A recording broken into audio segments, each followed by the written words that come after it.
Hello everyone, आज हम लोग जाइडस वेलनेस का quarter 3 results and numbers discuss करेंगे। कौन कॉल समझेंगे, कौन कॉल के चीज़ों को थोड़ा सा समझेंगे। ओवरऑल सब कुछ मिक्स करके मैं बताऊंगा एंड बिजनेस में क्या चेंज हो रहा है वो सब समझेंगे।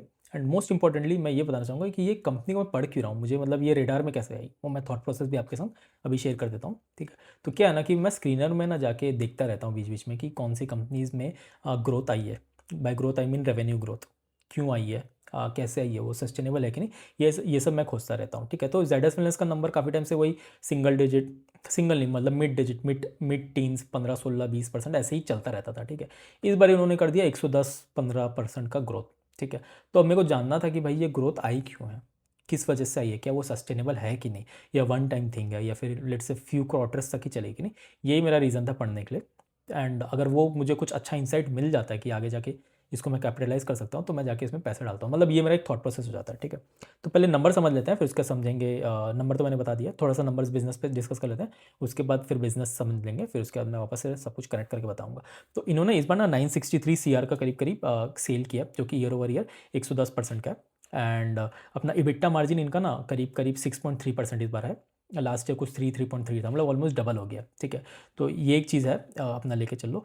एंड इसका ना एक चीज़ मैंने देखा लास्ट कुछ साल से, जो दिसंबर क्वार्टर होता है ना अपना, दिसंबर और क्या बोलते हैं सितंबर क्वार्टर, ये बहुत ही लो मार्जिन वाला क्वार्टर रहता है। मतलब इसमें 3 4 5% ही बन के रह जाता है। इस बार भी वही हुआ, 6% हुआ ईयर ओवर ईयर, 3 3.5 से 6 6.5 के रेंज में गया, डबल हो गया ऑलमोस्ट। 70 80% जो भी हुआ है, जैसा भी हुआ है। लेकिन ये दोनों में कम रहता है, और ये आई थिंक इनका सीजनल ही है। तो मतलब आप ऐसा समझ के चल लो कि ये वन ऑफ दी ब्रांड्स है जिनका क्वार्टर 1 और क्वार्टर 4 थोड़ा तगड़ा रहता है, क्वार्टर 2 3 थोड़ा सा ऊपर नीचे हिला डुला रहता है, राइट। एंड इस बार इन्होंने लॉस किया है। लॉस क्यों किया है, इसका दो रीज़न है। प्रॉफिट मतलब सेल्स भी इतने बढ़ गए हैं, लॉस भी इतना हुआ है, यही रीज़न कनेक्टेड है। तो इन्होंने ना कुछ दिन पहले एक ब्रांड है, क्या नाम है, कंफर्ट क्लिक, उसको एक्वायर किया था। ठीक है, कंफर्ट क्लिक क्या करती है, जेडएस वेलनेस जैसे आप नाम समझ गए होंगे। जेडएस वेलनेस क्या करती है कि अपना ये वेलनेस प्रोडक्ट बनाती है। इनका प्रोडक्ट्स मैं बता देता हूँ, फिर कंफर्ट क्लिक के बारे में बताऊंगा। तो ग्लूकॉन डी आपने सुना होगा, नाइसिल पाउडर आपने सुना होगा, तो ये इनके प्रोडक्ट्स है। और शुगर फ्री सुना होगा, तो शुगर फ्री जो ब्रांड है ना वो इन्हीं का ही है। 96 97% मार्केट लीडर है बेसिकली। तो मतलब शुगर फ्री में तो ग्रोथ का चांस तो है नहीं, और मार्केट कैप्चर करने के टर्म्स में, डिस्ट्रीब्यूशन के टर्म्स में, नए कंज्यूमर एक्वायर करने के टर्म्स में ग्रोथ आ सकती है। वैसे सेम ग्लूकॉन डी भी अपना 60% मार्केट शेयर रखता है, नंबर 1 प्लेयर है वो भी। फिर कॉम्प्लान इनका है प्रोडक्ट, 4 5% इनका मार्केट शेयर है। फिर नाइसिल पाउडर है, वो भी 30 40% 35% का मार्केट शेयर है। ठीक है, फिर आपने एवर यूथ का नाम सुना होगा, फेशियल आता है, स्क्रब आता है, तो ये सब एंड टू एंड चीज़ें लोग बनाते हैं। उसके साथ साथ लास्ट ईयर उन्होंने 1 1.5 साल पहले इन्होंने मैक्स प्रोटीन करके एक ब्रांड है, मैक्स प्रोटीन, राइट बाइट, ये दो ब्रांड है, इसको इन्होंने एक्वायर किया था। ये प्रोटीन स्नैक्स बनाते हैं, बार्स बनाते हैं, चिप्स वगैरह बनाते हैं। कुछ टाइम पहले इन्होंने एक और प्रोडक्ट लॉन्च किया वगैरह, क्यूटी कलर करके। तो बेसिकली आप समझ लो ये एक एफएमसीजी प्लस वेलनेस ब्रांड मैं इसको बता सकता हूँ। फार्मा ब्रांड नहीं बताऊंगा, मेडिसिन ब्रांड नहीं बताऊंगा। तो वैसा है। ठीक है, तो इसके साथ साथ ना ये लोग ने क्या किया कि अभी इसको एक्वायर किया, कंफर्ट क्लिक को। तो कंफर्ट क्लिक जो ब्रांड है ना, वो अपना यूरोपियन ब्रांड है, जो क्या बोलते हैं, विटामिन हो गया, मिनरल्स हो गया, विटामिन D3 जो भी ये सब होते हैं ना, OTC, ओवर द काउंटर वाले जो भी मल्टी विटामिन वाले का इनका काइंड ऑफ बिजनेस है, इनको इसने एक्वायर किया। तो मोस्टली ग्रोथ इससे आ रही है। तो आप समझ के चलो कि लेट्स से जाइडस इतना रेवेन्यू कर रहा था, अब आगे अपना ये कंफर्ट क्लिक, तो ये इतना कर गया। तो उसके साथ साथ और भी बाकी ग्रोथ हुई कि थोड़ी ऊपर नीचे ग्रोथ हुई होगी, राइट।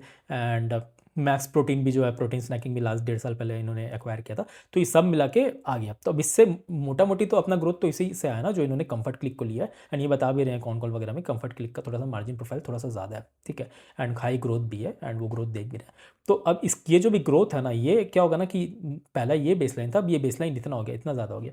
तो ये 4 क्वार्टर तक, एक पूरा साइकिल तक ऐसा दिखेगा। उसके बाद मेरे को एसेस करना है कि ये ग्रोथ सस्टेनेबल है कि नहीं। तो मैं इसी के लिए ही कंपनी जाके कौन कॉल जाके पढ़ता हूँ। ठीक है, ये मुझे थोड़ा सा मिसिंग दिख रहा है। ओवरऑल मेरे को थिंग्स बहुत ऑप्टिमिस्टिक लग रहा है, क्योंकि मैं एफएमसीजी में, फिर ऊपर से ये प्रोटीन वाला थीम हो गया, फिर स्नैकिंग वाला थीम हो गया, D2C ब्रांड हो गया, प्रीमियमाइजेशन वाला प्ले, ये सब में काफ़ी मैं बुलिश हूँ। ठीक है, आप देख रहे हो मैं काफ़ी टाइम से इसी में ही इसी बिजनेस को लेके मोस्टली मैं एक्साइटेड रहता हूँ, पैसे भी डालता हूँ, मैं डिस्कस भी करता रहता हूँ। कंजम्पशन थी, कंजम्पशन सिर्फ खाने पीना का नहीं होता है, एंटरटेनमेंट और एक्सपीरियंसेस वाला भी होता है, राइट। तो बट मेरा ये इसमें काफ़ी वो है। तो अब इन्होंने इसको लिया, और उसके साथ साथ आप देखोगे कि मार्जिन भी इनका, बिट्टा भी बढ़ गया, 3.3% से 6.3 ऐसा कुछ हो गया, ऑलमोस्ट 60 70 80% बढ़ गया मार्जिन का, राइट। तो इस वजह से ना मुझे थोड़ा सा इंटरेस्ट आ गया कि चलो पढ़ते हैं इस कंपनी में चल क्या रही है। एंड टॉकिंग अबाउट लॉसेस, जो मैं बता रहा था कि इनका ओवरऑल लॉस आ गया, तो लॉस 2 3 रीज़न की वजह से आया। पहला बात तो लेबर कोड वगैरह चेंज हुआ है, जिसकी वजह से थोड़ा सा एक्सेप्शनल आइटम इस बार लगा है। उसके साथ साथ जो इस कंपनी ने जिस कंपनी को इसने एक्वायर किया, गूगल वगैरह पे मैं देख रहा था नोटिफिकेशन, आई थिंक 2829 करोड़ के रेंज में, कुछ इस रेंज में किया है। तो फाइनेंसिंग कॉस्ट वगैरह लग गई है। फिर उसके साथ साथ एक दो कुछ और फाइनेंस करने के लिए भी ना, ये लोग ने बताया कि कुछ 4-5%, 5% का, सॉरी मेरा थोड़ा गूगल पगला गया था। तो 5% का इन्होंने लोन कहीं से लिया है, तो लोन भी लो कॉस्ट लिया है। तो इसके वजह से सब कुछ मोटा मोटी लेके चलो कि इनका कॉस्ट ज़्यादा था। तो अपने को ना अभी पैट लेके नहीं चलना, अपने को भी इबिट्टा के हिसाब से देखना है। क्योंकि क्या है ना, कि जो भी कॉस्ट लग रहा है, एक्विजिशन कॉस्ट लग रहा है, डिप्रिशिएशन और एमोटाइजेशन लग रहा है, ये सब तो जाके अल्टीमेटली हट जाएगा, राइट। क्योंकि ये तो कॉस्ट ऑफ डूइंग बिजनेस है। आप जैसे जैसे काटते जाओगे, जो भी आप नया कंपनी में पैसे डाल रहे हो खरीदने के लिए, वो धीरे धीरे पीएनएल से कट जाएगा, राइट। बच क्या जाएगा अपना इबिट्टा। इबिट्टा के बाद फिर अल्टीमेटली तो प्रॉफिट आ जाएगी, राइट। क्योंकि आपने किसी चीज़ को खरीदा है, नया ब्रांड को खरीदा, तो वो अकाउंटिंग प्रैक्टिस आप ऐसे लेके चलो, अभी के लिए अकाउंटिंग प्रैक्टिस आप लेके चल लो, ठीक है। तो ऐसी सी ना, लेकिन इबिट्टा बढ़ी है, ये मुझे चीज़ अच्छी लगी। But at the same time ना, एक दो चीज़ें दिक्कत है। जब कॉन कॉल में पढ़ रहा था ना, तो लोग इसको पूछ रहे हैं कि आपका क्या ये, और इनका ना खर्चे में भी आप जाके देखोगे कि नॉन ऑपरेटिंग एक्सपेंस बढ़ गए हैं, थोड़े से बढ़ गए हैं। तो एक दो लोगों ने क्वेश्चन पूछा कि भाई क्या सीन है, ये न्यू नॉर्मल हो जाएगा क्या, ये growth as well as margin भी आप बता के चलो, एंड एज वेल एज आप ये लेके चलो कि जो भी एक्सपेंसेस है। तो उन्होंने बताया जो हम लोग दूसरी कंपनी को एक्वायर किया, उनका मार्केटिंग एक्सपेंसेस वगैरह उस रेंज में है, तो ये न्यू बेस बता सकते हैं। एंड गोइंग फॉरवर्ड ये लोग बता रहे हैं कि 16-17% से ये लोग अभी आई थिंक 14-15% के रेंज में ये लोग इबिट्टा वगैरह कर रहे हैं। और ये बता रहे हैं कि 16-17% के रेंज में ये लोग एक्सपायर कर रहे हैं। टाइमलाइन नहीं बताया, बट आई एम अज्यूमिंग कि ये कुछ 2-3 साल के अंदर कर सकते हैं। और ग्रॉस मार्जिन आप इनका पीपीटी जाके देखोगे, ग्रॉस मार्जिन अब 50-55% के रेंज में था, अभी 63% के रेंज में भाग गया। ये mostly because of the comfort click जो इन्होंने एक्वायर किया। क्योंकि जो भी मल्टीविटामिन जो भी बता रहे हैं ना, वो बेसिकली मोस्टली ये लोग D2C ब्रांड बता रहे हैं। एंड बता रहे हैं कि D2C वेबसाइट वगैरह या जो भी क्विक कॉमर्स में काफ़ी बूम आके रखा हुआ है। अमेजॉन मार्केट प्लेस से भी कर रहे हैं, उसमें थोड़ा सा उतना नहीं है, बट D2C वगैरह या खुद से ये लोग जब कर रहे हैं तो बहुत ज़्यादा बूम आ रहा है। तो ये मार्जिन काफ़ी असर्टिव बिजनेस है। तो ये मुझे एक्साइट कर रहा है कि भाई आगे जाके ये और ये लोग नया नया ज्योग्राफी में भी जाना चाह रहे हैं, तो आगे जाके ये एक नया गुड ड्राइवर बन सकता है। क्योंकि ना देखो, आप ग्लूकॉन डी वगैरह ले लो, या लेट्स से शुगर फ्री ले लेते हैं, वो 96% मार्केट शेयर है। तो उसमें मार्केट और कैप्चर करने का कुछ बचा नहीं, तो उधर ग्रोथ अपनी हट गई है।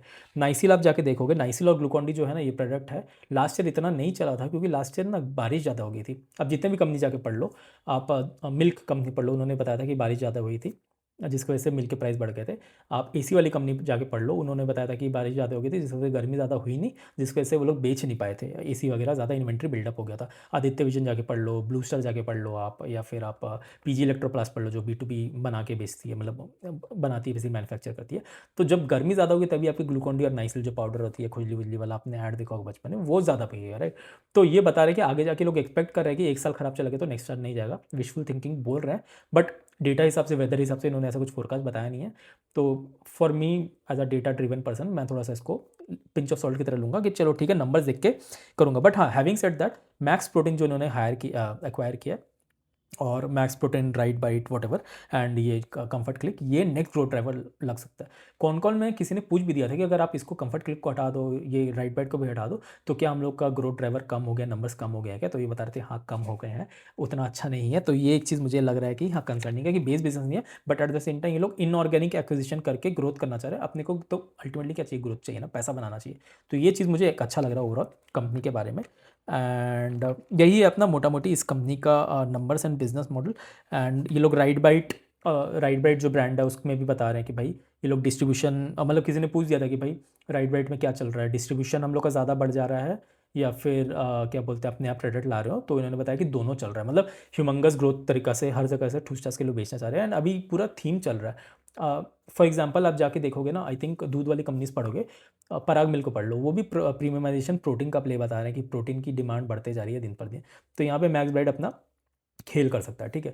आप जाके ज़ैपफ्रेश को पढ़ो, मीट वाली कंपनी, वो भी बता रही है कि भाई प्रोटीन का प्ले चल रहा है, मीट वगैरह बिकना ज़्यादा शुरू हो गया। और इंडिया तो पहले प्राइमरी वेजिटेरियन मार्केट था, अब धीरे धीरे और मीट मार्केट बनते जा रहा है कंजम्पशन के टर्म, राइट। तो ये वाला एक प्रीमियम प्ले, प्रोटीन का प्ले चल रहा है, जिसमें मेरे को लग रहा है मैक्स ब्राइट प्लस उसका साथ साथ कंफर्ट क्लिक जो अलग मल्टीविटामिन मार्केट में छा सकता है। तो ये काइंड ऑफ मुझे अच्छा लग रहा है। तो किसी ने पूछ दिया था भाई current business is not a good in shape, तो इन्होंने बता दिया था कि हाँ, न्यू नॉर्मल लोग बता रहे हैं कि आगे जाके ये 60% के रेंज में इबिट्टा, मतलब इबिट्टा नहीं सॉरी, ग्रॉस मार्जिन आ सकता है। इबिट्टा लोग 16-17% बता रहे हैं। एंड एक दो चीज़ मुझे जो ख़राब लगी इस कंपनी के बारे में, कि ये ना सेगमेंट वाइज या फिर ब्रांड वाइज रेवेन्यू ग्रोथ नहीं देते हैं। तो बता रहे हैं कि भाई हाई टीन्स में इनका ओवरऑल ग्रोथ है, सब मिला के कंफर्ट जो भी है हाई टीन्स में है, 17-18-19% होगा।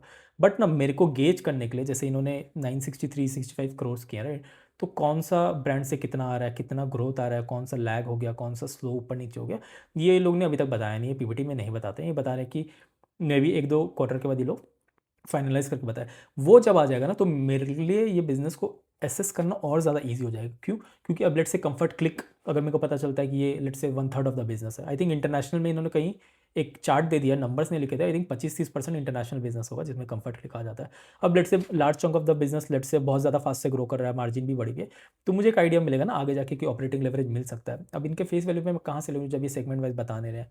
फिर किसी ने पूछ दिया कि भाई आप सेगमेंट बताओ, तो बोल रहे हैं कि अभी हम लोग बिजनेस वो सब नहीं बता सकते। तो ये सब चीज़ मुझे थोड़ा सा खटका कि भाई आप इतनी पुरानी कंपनी हो, 12-13 हज़ार करोड़ की मार्केट कैप है, अपना मोबाइल ब्रांड हो शुगर फ्री में, तो आपको ये सब चीज़ थोड़ा सा बताना चाहिए, ट्रांसपेरेंसी रखना चाहिए। तो इस रीज़न से मेरा हिसाब से तो मैं भी इसको वेट एंड वॉच करूँगा। मेरे को नंबर्स अच्छे लगे हैं और ओवरऑल ये लोग जो भी नंबर्स का ग्रोथ लेके आए हैं वो एक्विजिशन से लेके आए हैं। एंड पुरानी नंबर्स जो भी है ये इनकी इतनी अच्छी दिख नहीं रही है। इन्होंने ऐसा बताया कि भाई मतलब ठीक है, उतना इनका नंबर्स भागा नहीं है, तो मुझे मैं भी वेट एंड वॉच करना चाहूँगा, या फिर अगर करूँगा भी तो मैं ट्रैकिंग पोजीशन 2-4 यूनिट रख के लेके रख लूँगा। हैविंग सेड दैट मैं कुछ रेकमेंड नहीं कर रहा हूँ, मैं पूरा आपको इसलिए बिजनेस समझा रहा था। अलग अलग कंपनीज भी जितनी भी मैंने बताया है जस्ट आपके एडुकेशन पर्पज़ के लिए, आपको बिजनेस समझाने के लिए, कनेक्ट करवाने के लिए मैंने बताया। मैं कुछ रिकमेंड नहीं कर रहा हूँ। मैंने बस बता दिया कि ये सब कंपनीज है, तो इसका मतलब ये नहीं है कि आपको लेना है या बेचना है, या मैंने बता दिया कि मैं नहीं लूँगा तो आपको ऐसा इन्फ्लुएंस नहीं हो जाना। आपको इन्फ्लुएंस होना है मेहनत करने में, बिजनेस को समझने में, राइट? तो आप उधर को वो करो। बाकी हैविंग सेड दैट कि अभी इसको हम लोग ट्रैक करते हैं, अभी इतना ही स्टोरी मिला है, अभी मैंने भी पहली बार ही पढ़ा इस कंपनी को, बट नंबर्स मुझे अच्छा लग रहा है एंड ब्रांड तो काफ़ी रिनाउंड है, तो ब्रांड ट्रस्ट भी एक आ जाता है, राइट? वैल्यूशन अगर आपको करना है तो वैल्यूशन अभी ले लो कि अभी 52 53 का दिखा रहा है, तो वही है ग्रोथ अगर आप ऊपर नीचे कर लोगे। अब इसमें भी ग्रोथ ना, जब पैट जो इनका कम हो गया था, लॉस इस पर इसलिए आ गया क्योंकि इंटरेस्ट कॉस्ट लगी है, फिर ऊपर से क्या बोलते हैं एमोटाइजेशन डिप्रिसिएशन वगैरह लगी है। तो आई थिंक पीपीटी में कहीं किसी ने पूछा भी नहीं है कॉन कॉल में, और किसी ने बताया भी नहीं कि इंटरेस्ट कॉस्ट एलिवेटेड ही रहेगा कि आगे जाके। आई थिंक रहेगा क्योंकि this should be the new normal. तो क्या लॉस मेकिंग रहेगी कुछ टाइम तक या जो भी है, वो तो अकाउंटेंसी पर्पस के लिए लॉस दिख रहा है। अभी तो हम लोग को इबिट्टा पे फोकस करना है, राइट? तो यहाँ पे पी में भी नहीं देख सकते, या फिर आप देख सकते हो ईवी ईवी इबिट्टा आप देख लो, एज अ मल्टीपल देख लो, या फिर आप देख लो ईवी वर्सेस, मतलब प्राइस टू अर्निंग्स मत देखो, प्राइस टू इबिट्टा देख लो, वैसा करके आप देख लो। तो वो मेरे हिसाब से अभी राइट वैल्यूएशन मैट्रिक्स हो सकता है। बट मैं तो अभी इसको ट्रैक करूँगा, वेट एंड वॉच करूँगा एंड देखना चाहूँगा कि भाई क्वार्टर वन अभी आने वाला है, क्वार्टर 2 आने वाला है, जिसमें ग्लूकॉन डी वगैरह, नाइसिल वगैरह का सेल बढ़ रहा है कि नहीं, क्योंकि वो एक रिस्क हो जाता है। एंड क्योंकि वो कोर बिजनेस तो वही था ना, अभी तो आप इसका नया लेके आए हो, नया तो लेके आए हो, पुराना बिजनेस भी अगर अच्छा करेगा, क्योंकि अभी जो नया बिजनेस लेके आए हो वो बड़ा बिजनेस इतना बड़ा नहीं है कि इसको पूरा खा जाए, राइट? तो आप ऐसा लेके चलो कि मे बी वो कंफर्ट क्लिक 20% या 15% ऑफ द बिजनेस होगा, बाकी बिजनेस इधर से आ रही होगी। यही अगर अच्छी नहीं करेगी तो ये कितना ही, ये छोटी वाली ग्रोथ कंपनी कितना ही पूरा ओवरऑल कंपनी के शेप को वो अपलिफ्ट कर देगी, चेंज कर देगी, राइट? तो ये माइंडसेट लेके चलो। ये नहीं है कि कुछ थोड़ा सा अच्छा हुआ तो मैं पूरे पैसे डाल के टूट जाऊँ, राइट? मेरा समझाने का मतलब ये है कि प्रैक्टिकल अप्रोच रखना चाहिए, थोड़ा ओपन फ्लेक्सिबल माइंड रखना चाहिए। इसलिए मैं भी देख रहा हूँ, इसको ट्रैक कर रहा हूँ, बट ओवरऑल मुझे तो बहुत कंपनी इंटरेस्टिंग लग रही है। तो यहीं तक रखते हैं एंड डिस्कस करते हैं। अगर आपको कुछ डाउट्स वगैरह तो आप प्लीज़ डीएम वगैरह करो, एंड टेलीग्राम तो मैं नीचे डाल ही देता हूँ, एंड उधर भी आप कनेक्ट कर सकते हो। Thank you.